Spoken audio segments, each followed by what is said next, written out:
All right, guys, welcome back to another New Legacy podcast. I got the man, the myth, the legend with me right here, Julian Doan, and he is going to tell us a little bit of intro about him. What's up, everybody? My name is Julian Doan, and what I do is I help people become more, engineer their identity, and right now I do that through three main vehicles. One through network marketing, through a premium skincare company, Korean skincare company called 𝗲𝗏, where I lead one of the biggest organizations in the company. I do that through my consulting and coaching company, Truth, where I work with entrepreneurs, business owners on how to change their identity, raise their standards, and more importantly, create balance in their life by blending the different areas. And I also do that through fitness as a group fitness instructor for a major brand called Rumble Boxing, both in studio and on demand. But if you strip away all those three vehicles, at the end of the day, what I do is I help people close the gap from, where they are, who they are, to where they want to be and who they want to be. And, the problem is most people think they have a business problem, a relationship problem, but at the end of the day, they have what we call an identity problem. And you can't out execute a broken identity. They're trying to build a life that doesn't match who they believe they are. Wow. And the identity part, I work with a lot of really high level entrepreneurs, athletes. That's the first thing Yeah. they Yeah. talk about. They're like, know your identity, Yeah. and you're gonna act and behave like Exactly. that person. Yeah. But yeah, like expand on that a little more. It's pretty deep. Well, I mean, everything starts with identity, right? I think a lot of people believe identity is how they see themselves, but identity is really like your operating system. Everything starts with there. From your identity, your standards are born, your habits, your discipline. And once you shift your identity, right, everything shifts. There's a great quote, I'm pretty sure everybody's heard of it in personal development called Be, Do, Have. And I think there's three levels of leadership that people operate from. The first level is doing, right? What do I need to do? What are the systems? What are the habits, the strategies? But in reality, most people keep changing what they're doing, hoping it's going to change the results. But in reality, it's how they show up, right? The way I describe it, it's kind of like two actors auditioning for the same role. One memorized the scripts. They know exactly what to say. They show up, but they don't get the role and they leave confused. The other person, they don't just know the lines. They're living the role. They're embodying the role. And that's the biggest key, is embodying that position, embodying who you need to be in that role you're trying to play. Wow. Yeah, I see some actor, they literally act like that role for like a whole 2 years. Yeah. And some of them lose themselves through that, like Heath Ledger, right? One of the greatest performances, the Dark Knight. Yeah. You know what I mean? He threw himself into that role, and that's what really separates good actors from bad actors. Yeah. Do you feel like you have to throw yourself into that role as a successful entrepreneur to be a successful entrepreneur? Absolutely. Because, I mean, like I said, you can't out execute a broken identity. Most people are pretending, or they're copying the behavior, they're trying to copy the process. But in reality, they got to embody the person that they want to be. Yeah. Yeah. This is a good one too, right here, Rob. Our cameraman behind the scenes. So, Rob, We had a debate yesterday with somebody else. Yeah. What's your take on people who wear fake Rolex and fake watches? I mean, you have Conor McGregor that's done that, whatever it is. Like, I don't think there's a saying, what, act as if, right? I say be until you become. And just don't go around telling people it's real. I think that's the thing. If you have it to kind of set a goal to imagine yourself already there, I think that's cool. Yeah. Right. But if you're going around telling everybody it's real, then that's a little bit different story. Yeah. That was like the argument yesterday. We were at the Rolex store, actually. Yeah. I'm trying to get all my friends to put their name on one. Yeah. Because if I do that for my friends, within like 3 to 6 months, they get their own. Yeah, you got to build a relationship with the authorized dealer, everything like that. I mean, can you get the watches on the resale market? Absolutely, right? Yeah. But you pay a little bit more to build that relationship. And once you build the relationship, you get it at retail. And then the game changes. Yeah, you're literally making 10, 20, 30K per buy. It is not just that. Like, sometimes I had this argument too the other day. Like, one of the guys that I do business with, he just got his Rolex too. And, people say, oh, watches and cars are a waste of money. Nah. And to some extent, I can understand where they're coming from. But if you do it strategically, it's not, because they hold value. You can resell it. I have an AP that's rose gold, and I got it before the price of gold went up. Ooh. And then now it's worth even more. So, yeah.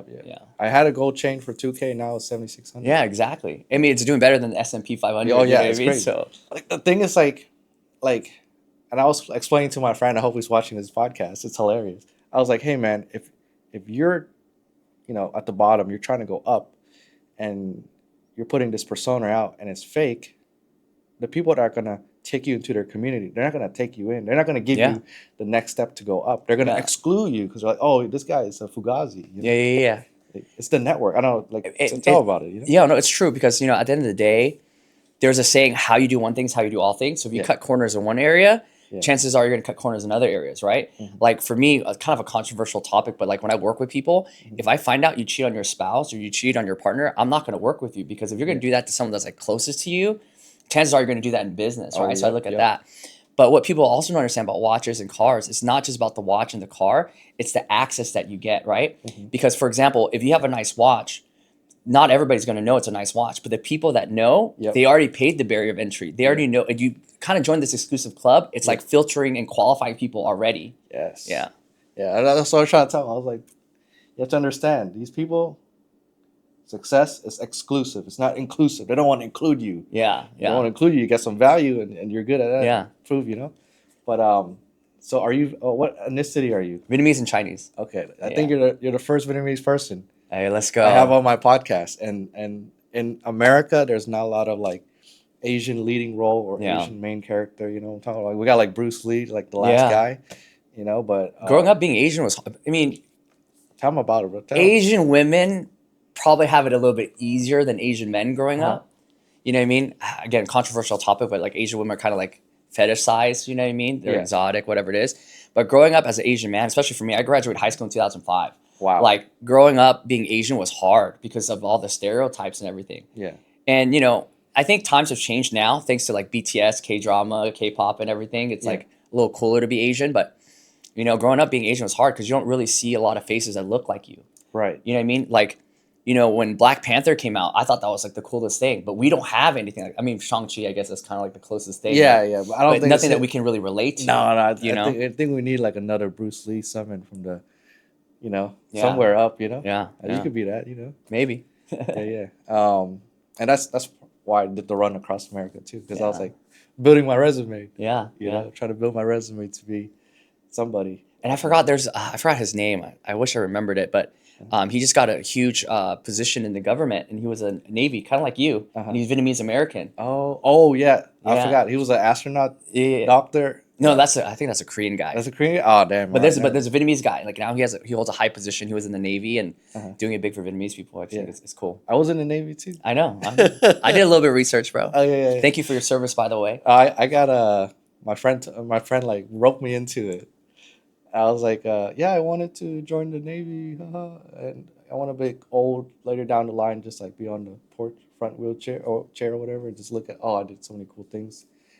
That's why I did it. I mean, you did a lot of cool things, bro. Like even going across America 3,000 miles for charity. I think that's huge. That's like impressive. Well, I mean, in the military, I watched this movie called Forrest Gump. When we're in the barracks, and I was like, damn, imagine if I could do that. Yeah. But I took that opportunity because who knows, like, if I would ever have that much cash or be ever that young again to do it. Because it was definitely and for a good cause too. Yeah, I think it's awesome. I wanted to donate it to Feeding America because I went to a Tony Robbins seminar and he was like donating to there, and I was like, oh, that's kind of cool. Yeah. But yeah, they gave me a lot of support. They put me on like their that's super cool hero plaque. I think in life, like when you become blessed, it's equally important to become a blessing.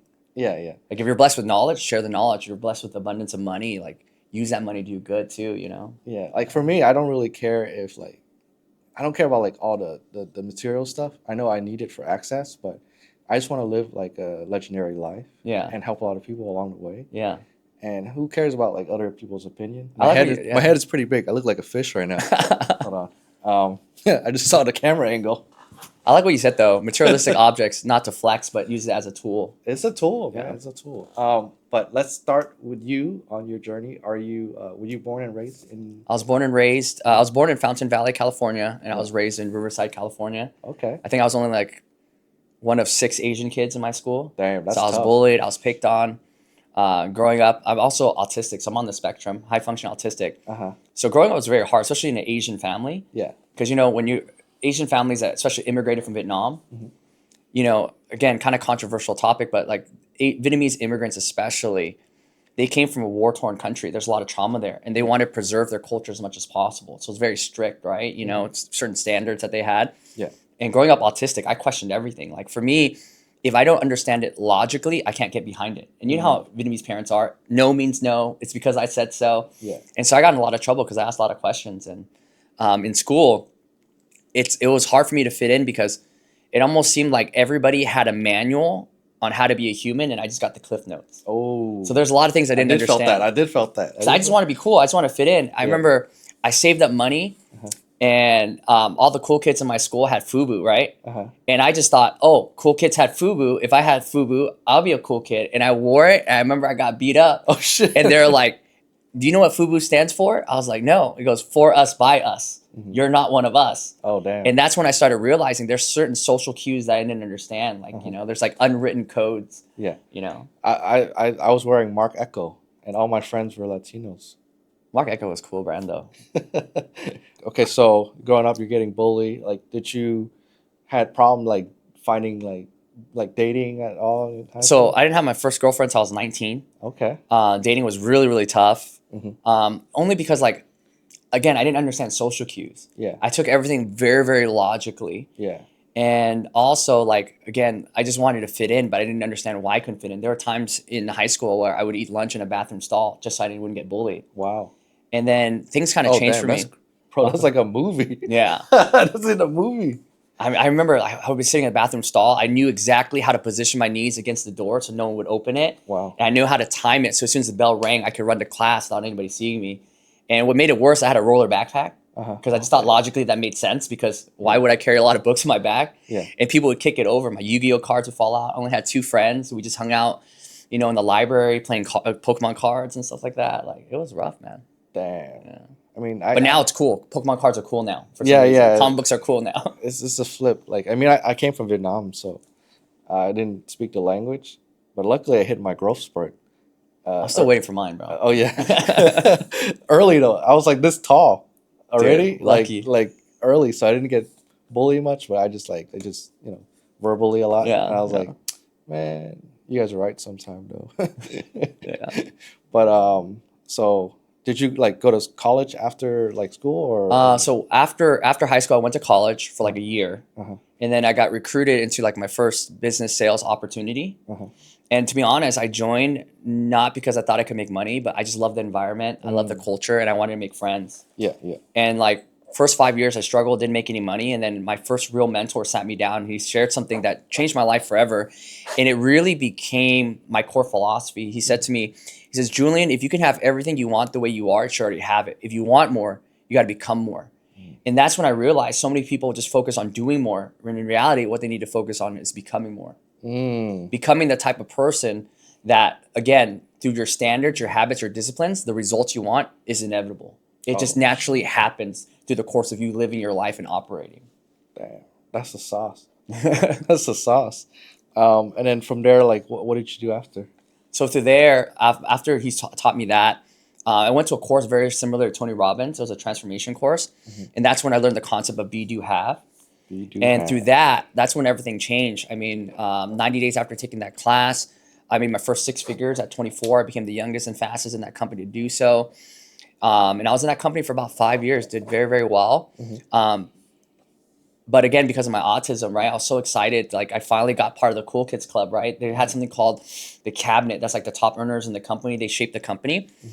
And that was my first experience meeting people in the space where what they said on stage didn't match who they were off stage. Ooh, And it's kind of like meeting your heroes. And that kind of broke my heart because I was so naive and so not necessarily gullible, so naive. And, you know, when you see these speakers on stage, like, I mean, they speak so well, right? They're sharing these philosophies, a lot of them talking about God. And I'm like, wow, like, I want to be these people. I want to be around them. And then when I was around them, off scene, partying, watching them cheat on their wives, stuff like that.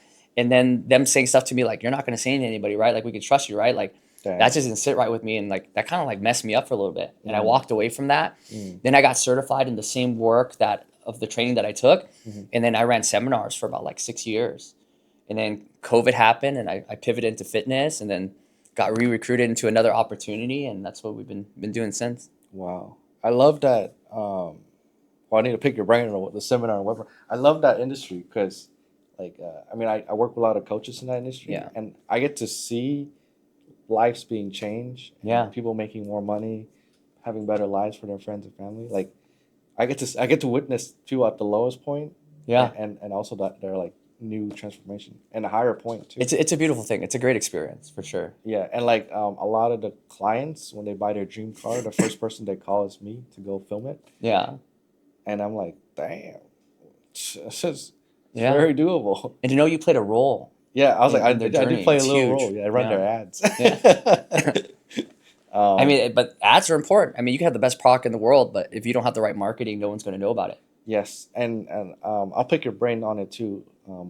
But like for us, what we've seen is it's not how you run the ads that's the winning thing. It's what you sound like, your conviction, if you can move emotion in that video, and that's the winning ad. That's what we see. Yeah. I don't know. What's your take on that? I mean, I think authenticity is very important. Mhm. Passion, conviction is very, very important. Yeah. So I mean, I agree with you 100%. And honestly, it's something that I'm still learning how to do. I've never ran ads in my life, Wow. so I have no experience in that. Yeah. I try to do everything organic. I know it's not the most efficient, Yeah. but everything through like not necessarily attraction marketing, just living my life, sharing my philosophy, and just letting the right people be attracted to that. It's kind of how I build my tribe. Yeah. Yeah. I mean, you have a big audience, brother. You have an audience. You know. I appreciate it. Yeah. Like that's power. Like nowadays, like having an audience, a following on social media, that's a flex, but also credibility. Having a lifestyle of your dreams, Yeah. that's another flex, you know. And it's just like you have a podium to stand on Yeah. to help people, you know. And I think it's important to use that. What does that say in Spider-Man? With great power comes great responsibility. Oh, absolutely. And Yeah. I've seen people abuse that too. Yeah. But I think it's, and I hate the term influencer, right? Because Yeah. like, what are you really influencing? I think, it's important for us to go out there and inspire people, like through the way we live our life, and even through the lifestyle. I think lifestyle is important. Yeah. It's definitely a part of it. Yeah. I mean, when a person live a specific lifestyle and you hear them talk and they actually do it, you could feel the energy. It's Yeah, different. yeah. When the lyrics match the song. Yeah, yeah, yeah. Sometimes you can tell when people are faking the funk. You're just Yeah, like, yeah. Like that's what I'm saying. I'm like, and the world is kind of becoming more like chaotic, and the morality is kind of going down. Yeah. lately. I don't know if you've seen that from your perspective. I mean, without getting too much into it, I think there is definitely a battle of good versus evil happening in the Oh world yeah, right now, in for real time. sure. In real time. And I don't think it's Democrats versus Republicans, blacks versus whites versus Asians. I think, the world is set up to keep us divided, Mhm. because if we came together, we can change anything. Wow. I mean, that's the truth, man. Like I think they're just dividing us so they can, And the best way to control people is through fear. and they have their own agenda, whatever. Yeah, it is. for sure. So you started. So you finished the networking seminar business, and then you started your own fitness business. Tell us more about that. So I didn't really start my own fitness. So what happened was, doing the seminar work, right? So I went from making multiple six figures, Yeah. and then at a very young age, I got into the seminar work because it's what changed my life. So I wanted to pour into other people, right? Yeah, and then multiple six figure. Like how long ago was this? It was like, so I'm 30. I'll be 39 this year. So that was between like 24 and 27. So multiple six figure during that period is millions nowadays with inflation. Yeah, for sure, for sure. But the challenge was, so I was doing the seminar work, and Yeah. I was doing a seminar almost every weekend. So Oh, every wow. weekend we're changing lives, right? But the thing that most people don't understand about running seminars is it's very tiring, it's very taxing, it's exhausting. Because while you've been to seminars, right? Like Yeah. you know how when the seminar is done, you're on a high, but then there's like an adrenaline dump. Yeah. And so and that's just you being mindful of your own experience. So for me, I'm being mindful of every individual experience, my staff and myself. Oh. And so by the time I recovered, the next week I was in another training. Yeah. And so I reached the point, I don't know if other coaches have experienced this. Yeah. Because one, I never wanted to be the coach that makes money selling books and tapes. Mm. Right? I wanted to make money and then coach people how to do it, right? Because I think there's a lot of people that are extremely wealthy that there are two types of people that sell courses, right? One that's already done it, and then they're selling the course to teach other people how to do it. And there's other people that have never done it, but they make money selling the courses. I never wanted to be that person. But for 5 years, I was doing the seminar work and I was just exhausted all the time. And the only time I felt alive was when I was in the training room. Like everything disappears and you're just one with the person, you're just creating in the room. And so I got to a point where I was very frustrated because every weekend working with these people, I help people change their lives, make a lot of money, get out of toxic relationships, get into healthy relationships, repair relationships, right? Change their body, get closer to God, build their faith.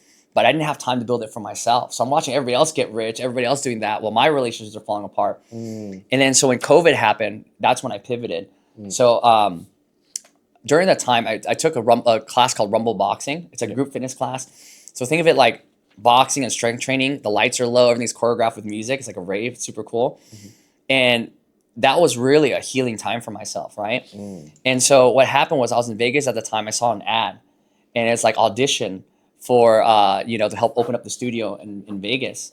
And so I kind of auditioned just for shits and giggles. I didn't think I was going to get it, but I auditioned, applying the same principles, right? Like identity, action, results. Like I looked at all the top trainers that I liked, what made their classes so great. I made a list of it, and I was like, this is what I need to work on and embody. I auditioned for it, I got it. And then so once I got that, we started selling out classes. And then there was another audition for the on-demand classes. Did the same thing, and then through that, I became a Lululemon mirror training partner. So when Lululemon had their mirror when they're trying to compete with Peloton, I was like one of the only Asian people representing Lululemon teaching boxing on their workout mirror. What? So that's when I pivoted. It was pretty cool. And I used to be 210 pounds. Oh, damn. And that was kind of like a personal win for me. Like I can be kind of petty too. Oh, shit. You know what I mean? Like kind of when someone tells me you can't do something, it's almost like a switch flips in me. I'm like, all right, watch this, right? Yeah. And so before I met my wife, I was dating this other girl. And I remember, because I didn't know a lot about brands and stuff, and she gave me a lot of shit, right? She said two things to me. One time she said, you work out too much. It's not like you get paid to do it. Damn. And then the second thing she said to me was she wanted like Lululemon pants. And I was like, what's Lululemon? And she's like, you don't know what Lululemon is? Like, how uncool are you, right? And again, if you don't have a good spouse or a good partner, like that messes up a lot of things, because you want to make 100%. sure you have peace at home. That's the real flex, because when you have peace at home, it makes everything easier. But if you're fighting a battle on both fronts, it makes things hard. And so when I got that Lululemon thing, I was so excited, because one, I'm getting paid to work out. I'm representing a huge platform, and now whenever she walks into Lululemon, she doesn't see my face. So it was cool. It was cool. yeah. I had this. I know it sounds so petty, but I have this idea. I was like, man, what if her new man bought her the Lululemon mirror? It's like, dude, you gotta check out this trainer. This class is so dope. And it's me. No, that's because you got to have the ego motivations. I've never heard that revenge move before, but definitely first. Yeah, I mean, again, I'm petty. I remember when I was doing sales and marketing, especially being Asian, right? My aunt would give me a lot of crap, right? She's like, you're a disappointment to your family. You're letting them down. What? My kids are gonna be a doctor and all this stuff. They're gonna buy me a Lexus, Lexus. And so the first thing I did when I made money was I bought a Lexus IS 350, which was her dream car. Wow. And it was like burgundy red. It was like the ugliest color, but that's the color she wanted. So that's the first thing I bought for myself. Damn. Okay. So just tell you can't do something, you do it. Yeah. You can't buy. That's why my Bugatti. wife's like, you can't wash the dishes that fast. I'm like, all right, watch me. I'm just kidding. All right, well, you can't buy a Bugatti. Yeah, look, watch me. No, those are all like crazy achievement, Yeah. I mean, you gotta, like, again, there's the noble reasons why you do something. You gotta have some ego fulfillment too. Yeah. I think that's important. Oh no, Keep for that in me, I check. just enjoy the drama and the ego. Yeah. But then like, I know what I'm using it for. Yeah. So it's not like I want to get consumed by it. Yeah. No, 100%. Yeah. Like I've seen people get swallowed up by fame and stuff like that. Yeah. Yeah. And it's like people I know too. Like Yeah. I did some work for. They let the press get to their head. Yeah. It's every day. It's like when you wake up, you have to fight your own battle first. Yeah. And then you step into the world. Yeah.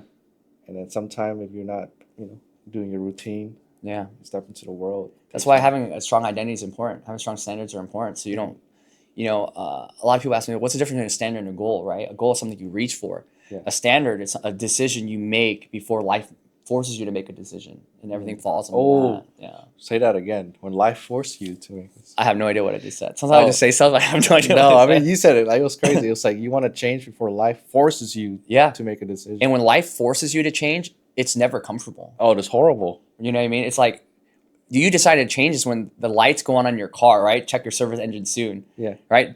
In life, we have those warning signs, like when your body starts feeling fatigue or whatever it is, right? Yeah. But a lot of times people ignore that and they try to like grind their way through it, and then their engine blows up. It's like you had so many opportunities to fix it before that big problem happened. So something that could have been like a $30, $50 fix on your car now becomes a whole engine replacement. You know what I mean? And I'm not talking about cars. Yeah, it's 100%. I've seen it in real time, and I learned a lot of lessons along the way to work with really high level people. That's why I teach people like life is not about balance. I think that's the biggest myth that we've been taught. Because balancing means it's kind of like, so for me, what I teach people is faith, fitness, family, and finances. I think those are the four most important pillars of your life, right? So if you think in terms like a car, okay, your business, your finances is like the wheels of the car. Yeah. It gets a car going, right? Your faith, what you believe in, that's what steers the car, right? Your fitness, that's the body of the car, right? Your fuel is your family, right? Something bigger than yourself, people you're fighting for. And if you bleed in one area, you're going to bleed in all areas. Yeah. And so I teach people it's all about blending the different areas, like every day, making those deposits, because so many people try to withdraw from an account that's overdrawn. And so, for example, like, you know, building a business. So when companies hire me to consult their sales team, it's not like I'm teaching them how to sell, because every company, every industry has their own principles and strategies. But what I teach people is how to blend the different areas so one area doesn't affect the other. Biggest common one with entrepreneurs is most of them end up going through a divorce because their wife feels unloved, they don't feel like they're getting enough attention, or their kids are detached from them. Wow. Now, why is that? Because they're spending so much time at work. But what if once a week, right, you spend a date night with your wife or even with your kids, undivided attention? It doesn't have to be a whole day. It could be an hour. You're making those deposits. So now when you go on that business trip, right, your wife's not giving you crap like, oh, you're leaving again. It's like, oh, I can't wait for you to come back. You know what I mean? So it's making those deposits so you can withdraw from it. And same thing with your body. I've seen so many people who are wealthy, right, spend the first half of their life working on making so much money, but they don't take care of themselves. And guess what happens? The rest of their life, they're trying to get that health back. Damn. And when you don't take care of your health, that also shows up in your relationship. If you don't feel good about how you look, you don't have the energy, you can't make love to your wife, right? You can't show up passionately. So it's all connected. Wow. Just learned a lesson right there. You know? Okay, so you did the network marketing. Tell us more about your journey. So where are we at right now? And so right now, like the three things I focus on. One, I still have my network marketing business. That's the lifeblood, right? Like people want freedom. And I tell people, if you just have a job, you're kind of stuck. You're settling for survival, because when you just have and again, nothing wrong with jobs, nothing wrong with a 9 to 5. But when you know how much you get paid per hour, you know what your salary is, you kind of know what your life looks like. So I tell people the first thing you need to do is find a side hustle, a side gig. It could be anything. Yeah. So that way, one, you can get your time back, because time is more valuable than money, right? So one, you get your time back, and two, you're growing your income so you can build your principal. Once you have your principal, then you can take that money to build what you actually want to build, create what you want to create. So, you know, with network marketing, it's a Korean skincare brand. It's not like I grew up thinking like, man, I can't wait to grow up and find a good lotion and sell skincare. You know what I mean? It's just Korean skincare is huge. It's popular. K-drama, Korea is the hub of, beauty standards. Yeah. But that allowed me to get my time back, because I was coaching. I was teaching about 28 classes a week. Damn. And I was filming. Wow. And even though I was making good money doing so, I had no time to spend with my wife, right? Who was my girlfriend at the time. We'd wake up, right? If we're lucky, have breakfast together. We go about our days, come home, we're tired. If we're lucky, we have dinner, watch Netflix.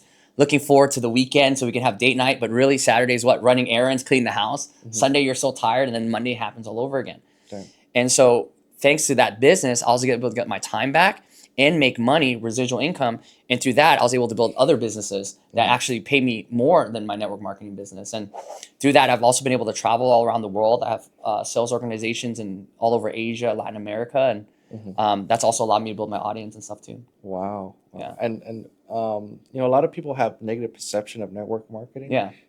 Companies. What's your perspective on that? I honestly, I'll tell you a lot. There's a lot of skepticism, a lot of different opinions about it.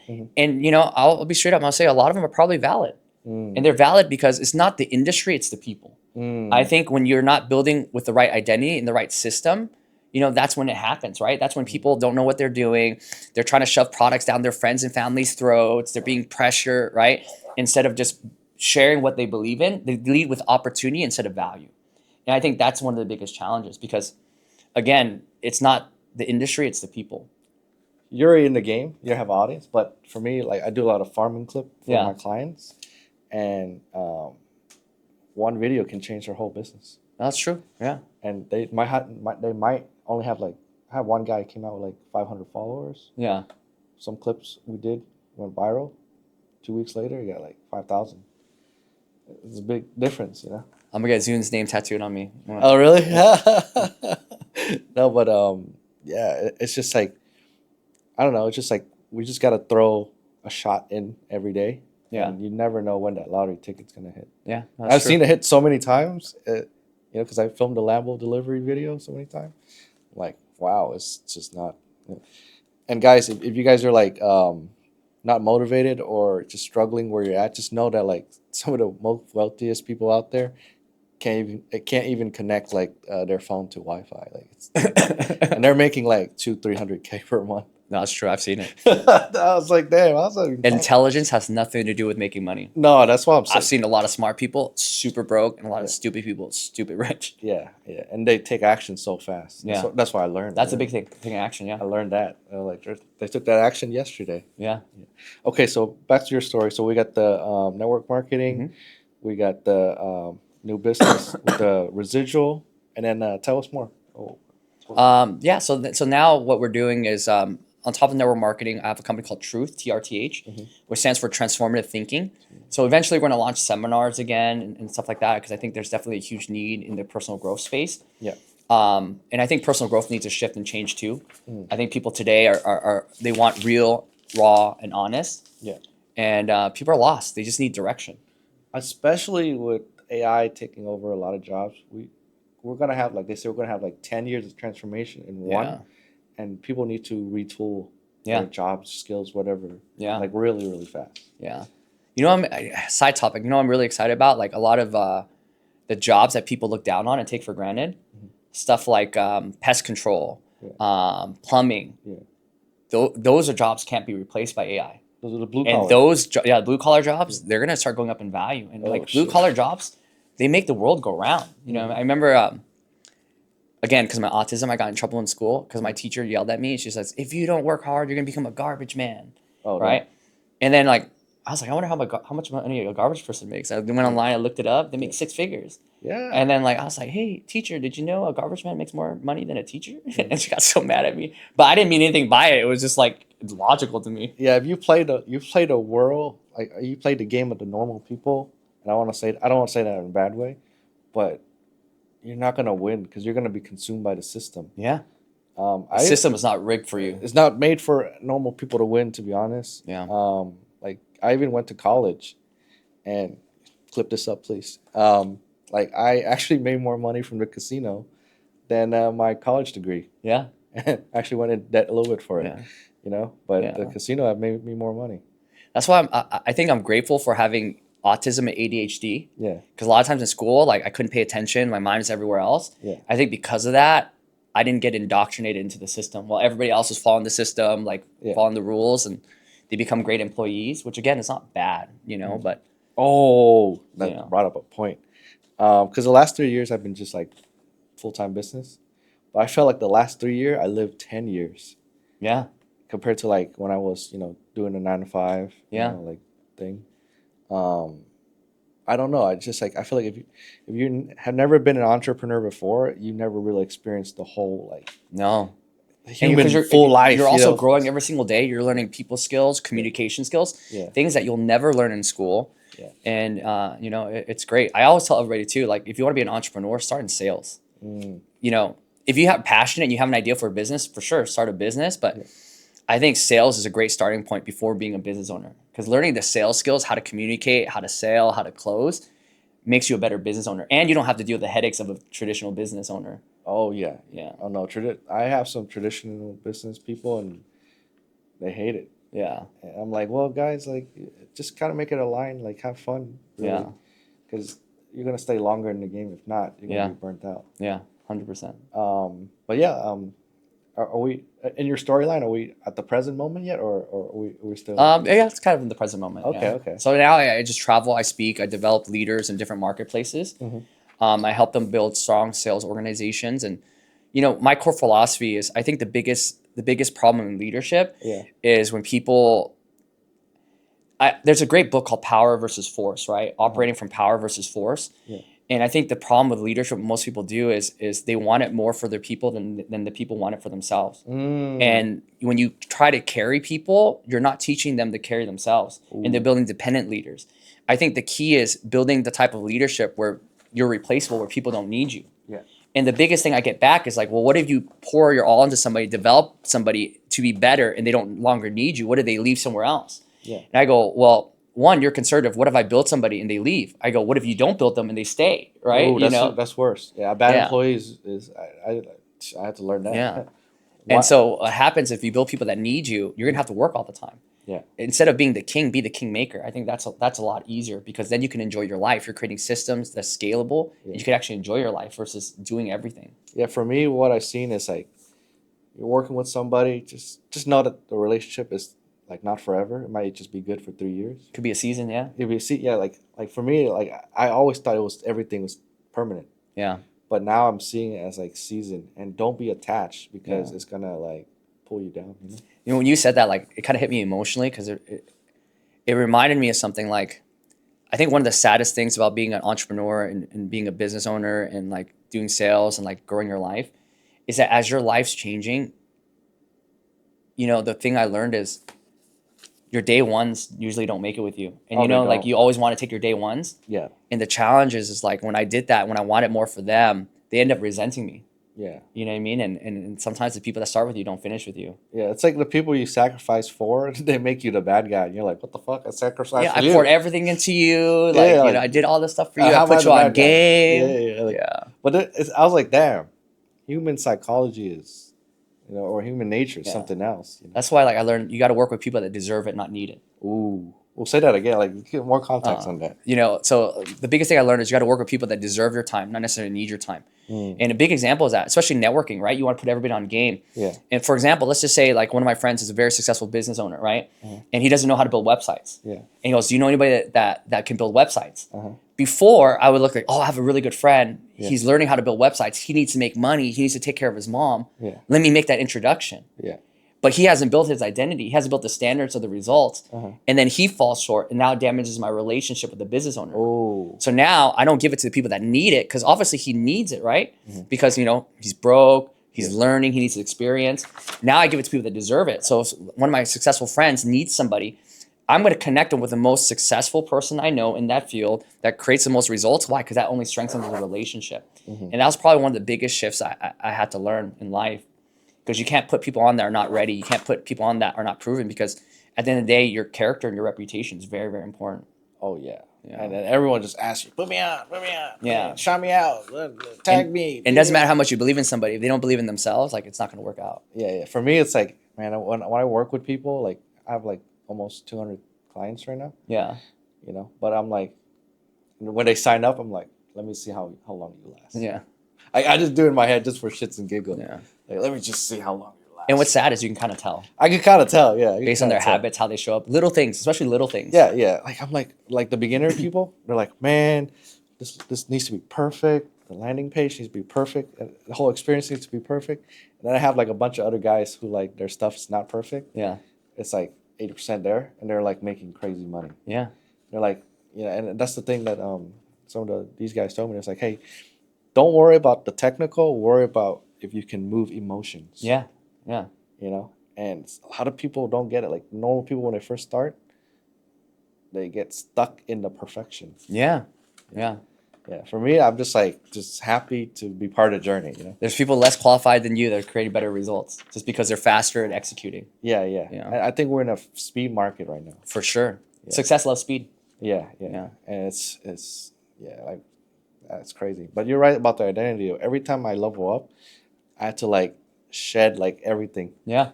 like burn everything level 2 to go level 3. Yeah. And every new level has a new devil, right? I love Oh, playing yeah. video games and it's like there's a new boss you got to conquer. No, 100%. But with that, there's new skills, new character abilities that you get. yeah, yeah, new network. Yeah. You know, but yeah, I just enjoy like I enjoy like pockets of peace. Yeah. Yeah, yeah. But yeah, what's some other sauce you got that can I guess put someone on game and kind of like, you know, like break that limiting belief? What are some core principles that you have that you see like people struggle with often?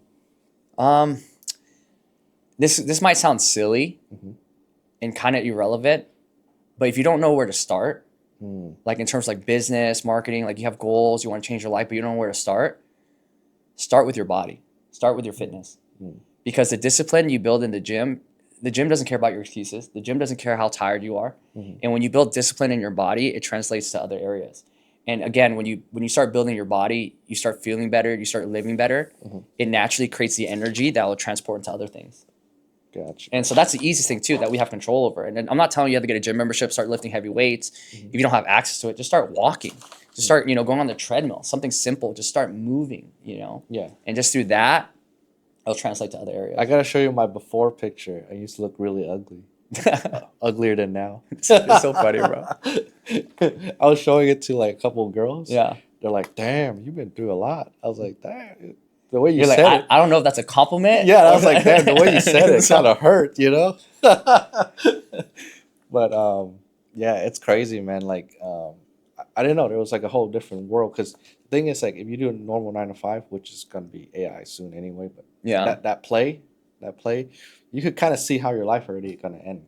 It's because, I mean, when you know exactly how much you're going to get paid, you know what your salary is, you know what your hourly is, you can already map out how your life's going to look. Yeah, And if nothing changes, nothing changes. it looks hella scary. Yeah. Yeah. To me at that time, I was like, damn. I mean, this is sad reality. I mean, you look in the last 5 years, gas prices have doubled and tripled. The cost of living has doubled and tripled. But if you have the same job, your income hasn't doubled and tripled. No. So that means is for the last 5 years, I mean, now you have to, you literally are paying 2 to 3 times more for the same work you were already doing. And that doesn't scare you. Like, I don't know what else will. And I think the middle class is slowly disappearing, and we're slowly getting to a place where it's just going to be lower class and upper class.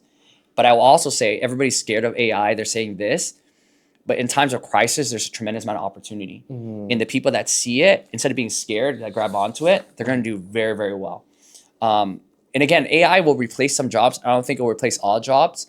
I think what people need to focus on is how can they learn AI to separate themselves from everybody else. Because remember when social media started? Yeah. Right? I know a lot of people that made money in social media marketing, because when social media got started, there are people that didn't believe in social media, people that are scared of social media. But the ones that learned how to do it taught the people that didn't know how to do it. And they made big businesses out of that. I think AI will be the same. Damn, I got motivated from that. I'm going to put some AI into our high-level sales funnel. So there's another thing that I saw that says most millionaires are made during a recession. Yeah. Can you elaborate on that? Yeah. I mean, again, in times of crisis, there's tremendous amount of opportunity. Like, so a couple of years ago during the sickness, right? When everybody was like scared and worried, there were people that made a lot of money because they saw opportunity in that. There's always opportunity in chaos. There's always opportunity in difficulty. But again, that also comes down to your identity, because your identity is your operating system, right? If your identity is focused on problems, it doesn't matter how great of an opportunity you have. You'll always find the difficulty. You'll always find what's wrong, and you'll always self-sabotage it. But if your identity is based on opportunity, right, and abundance, no matter how difficult the time is, you're going to find solutions. You're going to find the opportunities. You're going to create the opportunities. So again, same thing with AI. People that are programmed for scarcity and survival, they're scared. People that are programmed for abundance, right, and to thrive, they're going to see like, this is my time. This short window is my opportunity to learn as much as I can, to separate myself.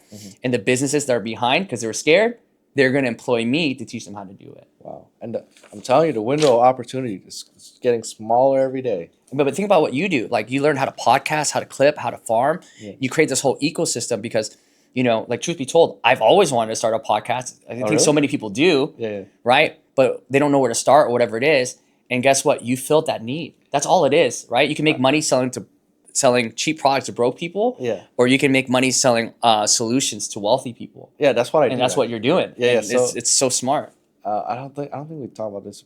Maybe we have, but so I started my business originally as an IT company, and we built website and networking and all that bullshit. And then out of nowhere, I walked to the mall one day and ran into some people, and they asked if I can film, so I started filming for them. And then out of nowhere, that becomes a video business, and I hire some really good teammates. Yeah. And they've been doing it for 10 years. So out of nowhere, we become the best. Yeah. Really fast. And then that died down because, like AI is coming in. Yeah. And then the whole time behind the scene, my clients were having trouble like making ads and stuff when we're building those video projects. So I was like, oh, I just created a fake podcast to help them learn how to talk on camera. And we actually and it turned to a real podcast. Yeah, we actually went viral a bunch of times. Like, they were getting 5 million view clips, like hundreds of thousands of comments, like crazy. And that was first 10 episode, I believe. And now it's like becoming its own thing. People are reaching out to me just for the podcast. Yeah. And obviously we don't have sponsors yet, so we do like charge a small fee for Yeah. production and stuff. But yeah, that's really, But that's smart though. yeah. Yeah. And then we have people like buying like exotic cars off of our content. I'm like, damn, like that's crazy, you know. But really, I think those people that are been on that are successful on our podcast, they're very talented individuals, but they don't know how to communicate with people. Yeah. And then me being on a podcast, I'm like super goofy, and they're like, "Wow, if he could make it super goofy, let me just." Because Like, it's authentic and it's real. Yeah, It yeah. goes back to the whole perfect thing. People don't relate with perfect. They don't. They relate with human. Yeah, because like if you buy, I mean, you do want to look competent. I think that's important. Right, right. But authenticity, I think, it's it takes you a lot further. I think it's like, as content wise, you got to make a lot of content, so you got to figure out how to do it. Volume, quality, yes. Yeah. But also, you have to have reach. And the moment you have reach, and they go to your websites and stuff, make sure your website's good. Yeah. Make sure you're, like the Yeah. moment they decide to buy, make sure they see good stuff. Yeah. Like on your sales funnels. Yeah. But I have a question right here that was really good. So a lot of entrepreneurs, they like to work by themselves and things like that. But I see that community is such a big accountability tool, like peer pressure kind of thing. Like, can you elaborate on it? Because you run a lot of seminars. Obviously, you have a community. Like, how important is it to have a community in this game? I think, a lot, in success and entrepreneurship, we hear the term self-made a lot. Uh-huh. But nobody's really self-made. Everybody that's made it has a solid team behind them. Mm-hmm. And when you have a solid team, especially people like, for example, let's say you want to run a podcast, right? You don't have to be the best videographer. Just hire a really good videographer on your team. Mm-hmm. You don't have to be a good designer, right? Hire really great designers. Mm-hmm. I think sometimes people think that if you have an idea, you have to do all of it, Mm-hmm. right? Find people that are really good at what they do to help bring your idea to life. That's one of the biggest shortcuts. Because instead of trying to figure it out on your own, when you have experts, it speeds up the process. Oh, you save you a bunch of money and time. Yeah. And also surrounding yourself with people that have the results that you want, that are producing the result, currently producing the results you want to have. That's a huge life hack too, because it speeds up the process because they help you see things that you can't see yourself. Yeah. I mean, you take a look at, Tiger Woods, right? I mean, he's in the news, right, for not good things right now. But Tiger Woods is one of the best golfers in the world. Mm-hmm. Even Tiger Woods has a coach. He has somebody he turns to. He's a better golfer than his coach, but why does he need a coach? Because when you have other people that have experience, they help you see things that might be in your blind spot that you can't see. Because, there's a great saying, sometimes it's hard to see the picture because you're in the frame. Ooh. So you need somebody outside the frame that's detached from it. Ooh. That can help you see what you can't. Because you're back here, right? We can only see that camera, but you can't really see behind that. So you have a videographer that helps adjust the filming and the angle. 100%. And that's what success is. You need somebody behind the camera, right, that can adjust the angle for you because you can't see it from where you're at. And again, I'm not talking about cameras, right? Yeah, no, you're talking about you got the sauce, brother. I guess in that moment, I want to make this video too, guys. If you are like a business owner, entrepreneur who wants to get your story and message out there, the worst thing to have is a bad videographer. And I don't mean by bad as talents or skill. I mean bad as like a lot of videographer, they're very technical, but they show up on the shoot with bad attitude and like they kind of feel like super entitled. You don't want to hire them for that. You want to be able to like work with somebody that uplift and bring up your energy and match your frequency, because if you succeed, they succeed. They needed to know that. But a lot of I work with like 25 videographer. It's like, over the last like couple of years, I've seen a lot of like just entitlement attitudes, things like that, and they don't help the client win. Yeah. Because you can't feel comfortable to be the best version of yourself on camera, and you're nervous. You need someone to like on the other side to hold it down. Yeah. It's all about bringing value. Whatever you do, bring value to especially to clients. Bringing the value to them. Give them value. Yeah, and like you have the energy, the frequency high, they're gonna be happy. Yeah. Happy content makes more money. And also, when people feel good and they feel comfortable, they perform better. That's what I'm saying. That's Like, really all it is. a lot of like, a lot of these videographers, like they think they're all cool and shit. Like, you know what I'm talking about? Just put the fries in the bag, bro. I was like, you know what I'm talking about? I was like, you don't understand. It's like, what's gonna make a video go crazy? It's like that little micro moment, that little reaction, that little. You know what I'm talking about? Right now, we're having a full fight in our comment section right now with the Helen and arguing with someone about some racist stuff. Yeah. But it's good though. It's all part of the our strategy to get leads for very cheap because you're going viral. Yeah. You know, and I got like some controversial clip recently. You know, when I was like, I trust fat people. Like that one's like there's a full fight, like 100 comments in that video right now. Um, I mean, that's such an interesting topic. yeah, but I it slipped out because I was like, damn, everyone that fucked me over are fat. You know, like that's from my experience. Yeah. And I was like, well, if they're willing to fucking give up on themselves, they'll give up on you I mean, too. that's true. Okay, I'm not saying like all fit people are like great people because Yeah. obviously fitness has nothing to do with character for Yeah, sure. yeah. Right, and weight has nothing to do with character. Yeah. However, if somebody is fit, it does communicate this person has discipline. They can stick to a regimen, a routine, and they have habits. Yeah. And that does separate. Yeah. For me, like I also like working with people that have tattoos. How before people were like, tattoos are bad, you never get a job. Yeah. But if someone has tattoos, you know what that means? It means they can set an appointment, they can show up, they can sit there, and they can take pain. They can take the pain. Like entrepreneurship is 98% pain. It's not good. I mean, the results is glamorous. Yeah. But the process is you're getting beat up, you're going to war, Every day. Yeah. Every day. But that's also why you make more money though, because you're solving more problems and you're going through more challenges. Okay. So I actually have a good question. When did like the fate come in for you? For the longest time, I was waiting for God to give me my blessings, and I realized that God was waiting for me to give me my blessings. Because at the end of the day, God will steer the ship, but you still got to row the boat. Ooh. I mean, you take a look at Noah, right? Like he still had to build the ship. Mm-hmm. And I think having faith in something larger than yourself is extremely important. I mean, all we know is there's a lot of like dark things happening in the world that are being exposed, right? Yeah. And so I think all the dark things are being exposed. I think people are starting to realize that evil is real and the devil is real. And what that tells me is if the devil is real, what does that mean? It means God is real. Whoa. And so that just strengthens my faith. Yeah.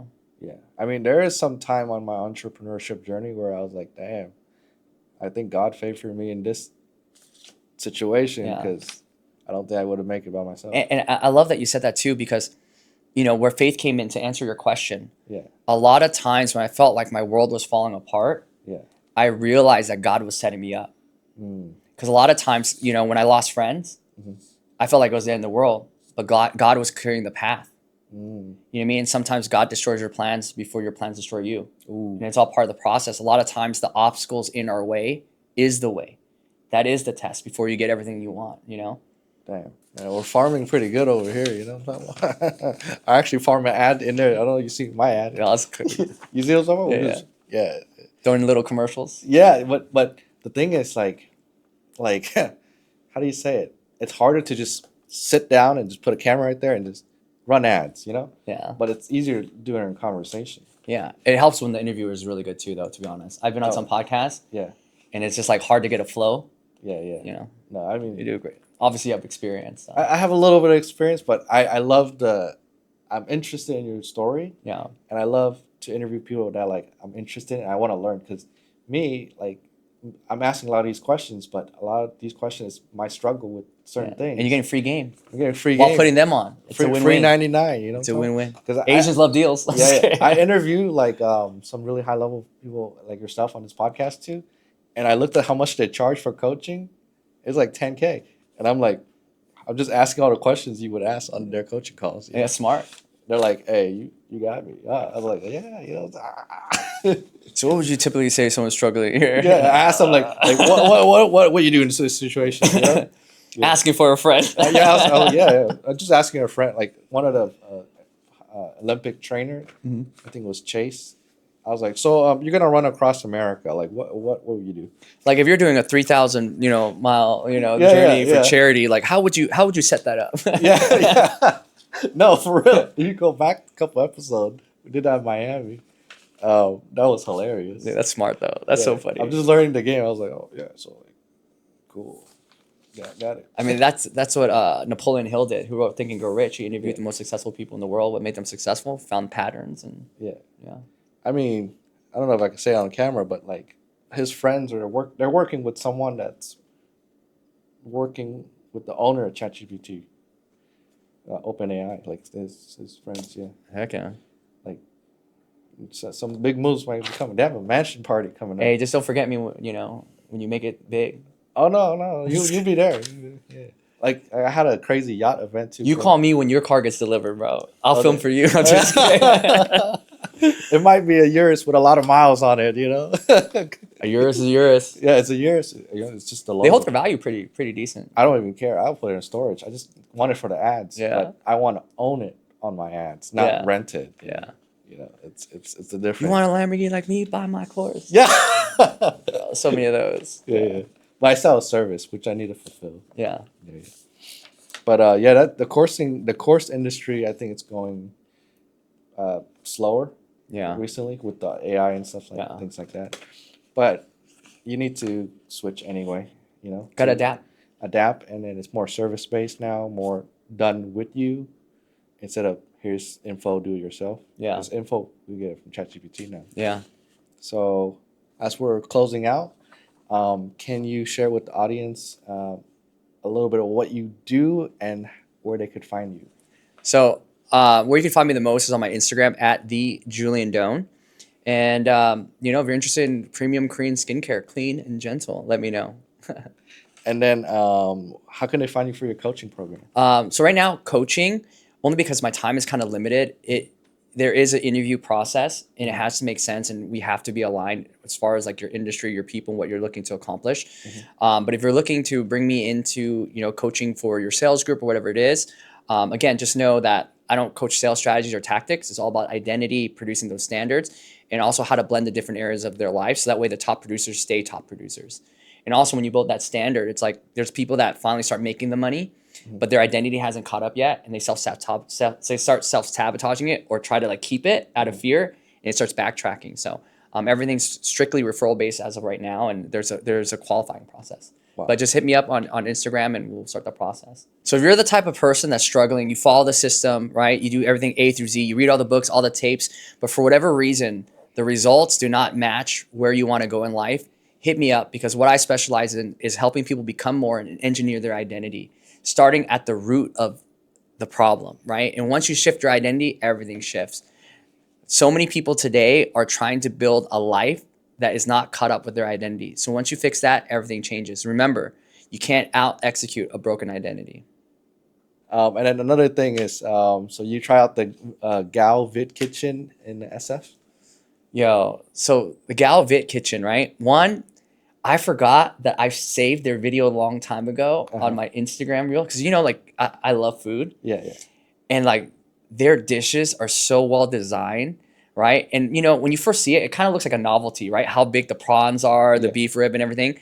But let me tell you, it's not just for looks. Like when I went there and I ordered, the portions are so hearty. It's so flavorful. It is so good. Honestly, every time I come to San Francisco, I'm gonna go there. Yeah. Vid, man, like, thank you for giving me a good experience last time too. Because, like, I know the owner, he comes out and do a show for you when you order the banh mi thingy, you know? Oh man, it was so good. I love, you know, to be honest, it's hard for me to eat Vietnamese food, especially pho. That's not my mom's. I think my mom's pho is the best.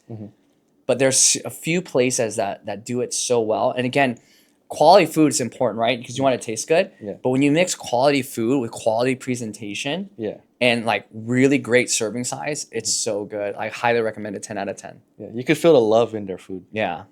Like you just feel comforted. It's like a warm blanket on a cold day. I tried pretty much everything on their menu. I was like, damn, how do they make everything good? Usually, like, some places are like, they're good at this dish and whatever. Everything was good. I was like, that's all we kept saying. Like, you know, it's good. Like when you're eating with somebody and there's no talking. You're just eating. You're just like, oh my God, it's so good. Yeah. All right, Rit, thank you so much for you know, helping us. He gave us a free crazy meal last time. Thank you for recommending it too. It was so good. So I mean, I recommend. Like, I was like, I know a lot of pho restaurants around here, and they do it the best. Yeah, pho show. Yeah, pho show. Photo culture. Photo culture. Okay, I got one more statement, and I want you to you know, like, give your opinion on it. Okay. But I heard it last night. It says, greatness is never on sale. Yeah, greatness is never on sale. You always have to pay full price. You'll never find success on the sales rack. You'll never find it on the bargain bin. It's always either behind the glass or the top shelf. But just know, anything you want, you can have it. You just got to be willing to pay the price. And if you're willing to pay the price, and that price could be giving up your old identity. It could be sacrificing old habits, right? Whatever it is. But if you're willing to pay the price, you can have whatever it is that you want. But on the other end of it, just know if you don't sacrifice for what you want becomes a sacrifice. So choose. Well, Julian, thank you so much for being part of the podcast Thank today. you for having me. It's a small, short one. We caught you like on the glimpse, you know. Like me, small and short. No, you're actually pretty tall, actually. But yeah, I was like, I saw you in the bay. I just sniped it. I was like, And that's the other thing. Like, it's so boom. crazy how life works. Yeah. You know, we'd be talking here and there. I didn't know you were in San Francisco. I just happened to be here for my brother's competition and work out. Oh, you know what it was? You asked about the gym. Yeah. That's right. That's right. Because you posted that up. I was like, bro, I got to go there when I'm in San That Francisco. gym clip got me like 3 clients or 4. Yeah. I was like, damn, like, you know? Nicest crunch. When you're like, it's a Crunch Fitness, believe it or not. I was like, Yes, I won't Crunch. believe it until I see it. I was like, I've never seen a Crunch Fitness like that. No, it's up there. They have rubber weights too, so you can bench a little bit more. Yeah. Yeah. I hate metal, you know. It's my ego. Yeah. But thank you so much, Lord, for being Thank you for part of the having me. show. It's definitely been a pleasure.